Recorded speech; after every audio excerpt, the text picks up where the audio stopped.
Welcome to KIDDOTube. କାହାଣୀର ନାମ ଝିଣ୍ଟିକା ଓ ପିମ୍ପୁଡ଼ି। ଏକ ଛୋଟ ଗାଁରେ ଏକ ପରିଶ୍ରମୀ ପିମ୍ପୁଡ଼ି ବାସ କରୁଥିଲା। ପିମ୍ପୁଡ଼ି ଆଗାମୀ ଶୀତ ଦିନ ପାଇଁ ଖାଦ୍ୟ ସଂଗ୍ରହ କରି କଠିନ ପରିଶ୍ରମ କରୁଥିଲା। ଦିନେ ପିମ୍ପୁଡ଼ି ଏକ ଖରା ଦିନେ ଭାରି ଶସ୍ୟ ନେବାରେ ବ୍ୟସ୍ତ ଥିଲାବେଳେ ଏକ ଝିଣ୍ଟିକାର ସମ୍ମୁଖୀନ ହେଉଥିଲା ଏବଂ ସେତେବେଳେ ଝିଣ୍ଟିକା ତାର ସାଙ୍ଗମାନଙ୍କ ସହିତ ଖେଳିବାରେ ବ୍ୟସ୍ତ ଥିଲା।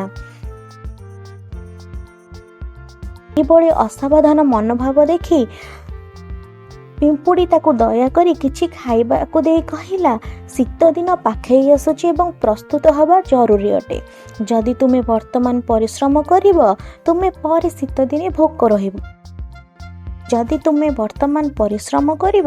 ଶୀତଦିନେ ତୁମେ ଭୋକିଲା ରହିବ ନାହିଁ।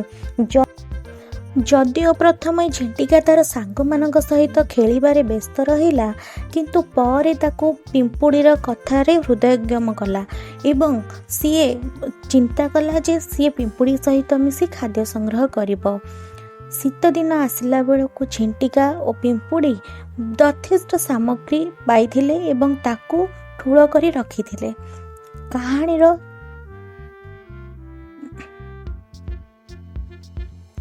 ଏହି କାହାଣୀ ଆମକୁ ଏହା ଶିକ୍ଷା ଦେଉଛି ଯେ ପିଲାମାନଙ୍କୁ କଠିନ ପରିଶ୍ରମର ମୂଲ୍ୟ, ଦୂରଦୃଷ୍ଟି ଏବଂ ଆବଶ୍ୟକ ସମୟରେ ଅନ୍ୟମାନଙ୍କୁ ସାହାଯ୍ୟ କରିବା ଉଚିତ।